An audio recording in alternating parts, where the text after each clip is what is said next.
प्रधानमंत्री नरेंद्र मोदी के भोपाल पहुंचने से पहले ही कांग्रेस हमलावर हो गई है। कांग्रेस ने पीएम मोदी से मांग की है कि वो मध्य प्रदेश आए तो अपने साथ नीति आयोग एनसीआरबी की रिपोर्ट लेकर आए। कांग्रेस प्रवक्ता अभय दुबे ने कहा कि प्रधानमंत्री से हम आग्रह करते हैं कि आप जब मध्य प्रदेश आ रहे हैं तो प्रदेश की भाजपा सरकार की असफलता और अराजकता की रिपोर्ट खुद केंद्र सरकार ने जारी की है, वे साथ लेकर आए। उन्होंने कहा कि रिपोर्ट के आधार पर पीएम भाजपा सरकार को सच का आईना दिखाएं। अभय दुबे ने कहा कि पिछली यात्रा में प्रधानमंत्री ने उज्जैन आकर महाकाल लोक का लोकार्पण किया था, लेकिन महाकालेश्वर ज्योतिर्लिंग की अलौकिक सत्ता में जिस प्रकार भाजपाई सत्ता की सरपरस्ती में पाप हुआ, उससे प्रधानमंत्री बेहद व्यथित होंगे। उन्होंने कहा कि महाकाल लोक में न सिर्फ सप्तऋषियों की मूर्तियां खंडित हुई हैं, अपितु 11 से अधिक और अलौकिक मूर्तियां खंडित हुई हैं। प्रधानमंत्री मध्य प्रदेश भाजपा सरकार को इस दुष्कृत्य के लिए मन से माफ नहीं करेंगे। और जो अलौकिक सत्ता महाकाल की है, उसके लिए कहा गया है कि आकाशे तारकालिंगम पाताले हाटकेश्वरम मृत्युलोके महाकालम सर्वलिंगम नमोस्तुते। अर्थात जो सर्वाधिक महिमा मृत्युलोक में, पृथ्वीलोक में ज्योतिर्लिंगों की है, उसमें सबसे अधिक महिमा महाकालेश्वर भगवान की है। तो जिस प्रकार भारतीय जनता पार्टी की सत्ता की सरपरस्ती में उस अलौकिक सत्ता के साथ पाप हुआ है, हमारी मान्यता है कि प्रधानमंत्री जी मन से मध्य प्रदेश की भारतीय जनता पार्टी की सरकार को माफ नहीं करेंगे। वो व्यक्त करें ना करें, मगर मुझे ऐसी व्यक्तिगत रूप से मैं मानता हूं, कांग्रेस पार्टी मानती है कि प्रधानमंत्री जी माफ नहीं करेंगे। प्रधानमंत्री जी से हम आग्रह कर रहे हैं कि प्रधानमंत्री जी, आप चूंकि मध्य प्रदेश आ रहे हैं, तो बीते दिनों जो आपने मध्य प्रदेश की भारतीय जनता पार्टी की नाकारा सरकार, अकर्मण्य सरकार, अराजक सरकार के खिलाफ जो रिपोर्ट्स प्रस्तुत की है विभिन्न, वो साथ लेकर आइएगा प्रधानमंत्री जी, ताकि भारतीय जनता पार्टी की मध्य प्रदेश की सरकार को आप आईना दिखा सकें। वो रिपोर्ट क्या है?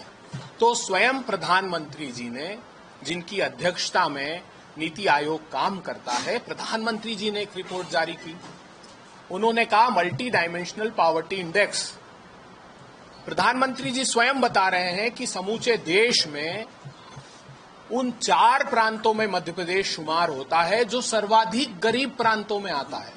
36% से अधिक लोग मध्य प्रदेश के गरीबी रेखा के नीचे रहते हैं। ये 12 सूचकांकों के आधार पर उन्होंने तय किया, जिसमें हेल्थ है, जिसमें एजुकेशन है, जिसमें इलेक्ट्रिसिटी है, जिसमें वाटर की अवेलेबिलिटी है, जिसमें मध्य प्रदेश के नागरिकों के असेट्स हैं। ऐसे 12 इंडिकेटर्स हैं हेल्थ के, एजुकेशन के और असेट्स के, जिनके आधार पर यह तय किया कि कैसे मध्य प्रदेश देश के निर्धनतम 4 प्रांतों में। और प्रधानमंत्री जी ने साथ में ये बताया कि अलीराजपुर, झाबुआ, डिंडोरी, मंडला अर्थात आदिवासी जिले, वो ऐसे जिले हैं जिसमें 71% से लेकर 68% तक लोग, हेड काउंट्स, गरीब हैं। प्रधानमंत्री जी बता रहे हैं कि ये आदिवासी जो गांव हैं, ग्रामीण क्षेत्र हैं, जिले हैं, वो सर्वाधिक गरीबी को भोगने को मजबूर हैं। कब? जब 18 वर्षों से मध्य प्रदेश में भारतीय जनता पार्टी की सरकार है। हमको गौरव इस बात का है कि हिंदुस्तान के सर्वाधिक आदिवासी भाई बहन मध्य प्रदेश में निवास करते हैं। हम गर्व से कहते हैं कि 21% हमारी आबादी का आदिवासी भाई बहन यहाँ रहते हैं, लेकिन उनके साथ इतना बड़ा कुठाराघात। तो ये विकास की राशि आखिर फिर बीते 17-18 वर्षों से कहां गई? प्रधानमंत्री जी आप आइए तो ये रिपोर्ट साथ लेकर आइए। उसके बाद प्रधानमंत्री जी बताते हैं कि मध्य प्रदेश में जो स्कूली शिक्षा का स्तर है, जो एजुकेशन डेवलपमेंट इंडेक्स की report human resources development ministry जारी करती है, वो बता रही है कि 15-16 के बाद मध्य प्रदेश में 9 लाख बच्चों का एनरोलमेंट कम हो गया। वो बता रहे हैं कि मध्य प्रदेश में 29,000 स्कूल स्थायी रूप से बंद हो गए, सरकारी स्कूल। वो बता रहे हैं कि मध्य प्रदेश के 52%, 52,000 से अधिक स्कूलों में मध्य प्रदेश के इलेक्ट्रिसिटी का कनेक्शन नहीं है शासकीय स्कूलों में। जब हम एडवांसमेंट की बात कर रहे हैं, जब हम बात कर रहे हैं इस कंप्यूटर के युग में जी रहे हैं, तब वो उस टेक्नोलॉजी से दूर बच्चे कैसे शिक्षा अर्जित करते होंगे जिन बच्चों के 52% शासकीय स्कूलों में बिजली का कनेक्शन तक नहीं है। अब देखिए, प्रजातंत्र को हर हाल में बरकरार रखना चाहिए।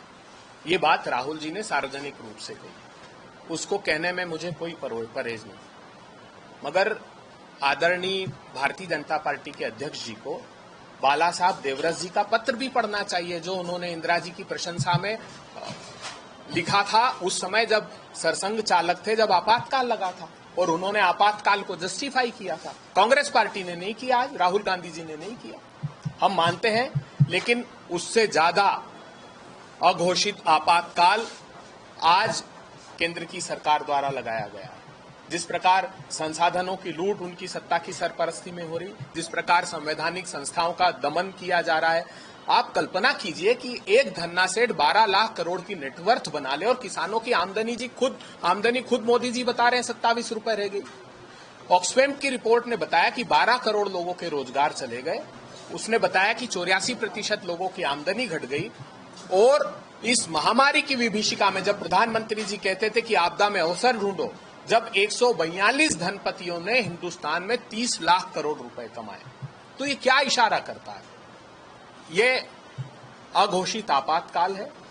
हम आग्रह करते हैं देश की जनता से कि इसका संज्ञान लें और फिर से प्रजातंत्र को पल्लवित और पुष्पित हम कर पाए, तो राहुल जी जैसे नेतृत्व को चुने ताकि वो भविष्य के भारत को दृढ़ता से आगे बढ़ा सके। 5 कंप्लीट, मतलब जिस बेस पे आप बिल्कुल कॉन्फिडेंशियली कहते ये हैं। मेरी मान्यता है, ये सवाल मध्य प्रदेश की जनता से आपको पूछना चाहिए कि वो इतने आत्मविश्वास से क्यों भरी है कि कमलनाथ जी आ रहे हैं। हम जब भी कह पा रहे हैं जब वो इको हो रहा है, जनता जो कह रही है, आप जहां चले जाइए, जिससे बात कीजिए, समूचे मध्य प्रदेश में लोग कह रहे हैं कि अब कमलनाथ जी आ रहे हैं, क्योंकि उन्होंने देखा हिंदुस्तान की सबसे सस्ती एग्रीकल्चर की बिजली 44 पैसे यूनिट कमलनाथ जी ने दी। आप देखिए 87% लोगों के बिजली के बिल 100 रुपए के अंदर हो गए थे। हमारे वरिष्ठ पत्रकार साथी जो हमारे साथ बैठे हैं, सौभाग्य है कि उन्होंने भी हमको ये बात ट्वीट करके बताई कि उनका भी बिजली का बिल कम हो गया। हमारे बड़ा इन्वेस्टमेंट आया मध्य प्रदेश में जब कमलनाथ जी के 15 महीनों के कार्यकाल में, तो बहुत अच्छा काम कमलनाथ जी ने किया जिसका प्रतिसाद मिल रहा है। आज जो कमलनाथ जी ने वादा किया है, मैं एक बात और बता दूं, हम एक कार्यक्रम जल्दी ही स्टार्ट करने वाले हैं। उस कार्यक्रम का नाम है असर, जो हमारा कम्युनिकेशन डिपार्टमेंट अध्यक्ष जी के साथ सभी प्रवक्ता मिलकर, असर में हम ये बताने की कोशिश करेंगे कि कैसे कमलनाथ जी के अनाउंसमेंट का असर क्या होगा, इम्पैक्ट क्या होगा, उसको हम क्वांटिफाई करके बताएंगे कि वर्ग को कितना लाभ, हर एक वर्ग को उनके घोषणा का मिलेगा, कितने लोगों तक उनका अनाउंसमेंट पहुंचेगा। ये हम अपने अध्ययन के आधार पर बताएंगे कि कितने करोड़ लोगों तक वो योजना पहुंचेगी और उसका इम्पैक्ट क्या होगा, और 15 महीने जो किया उसमें क्या इम्पैक्ट हुआ था। अभी जैसे इलेक्ट्रिसिटी है तो वो कितने करोड़ लोगों तक पहुंचेगी, वो जो हम फायदा देंगे, वो जो गैस है वो कितने तक पहुंचेगा, इस प्रकार से जितने उनके अनाउंसमेंट है उसका असर क्या होगा, ये हमें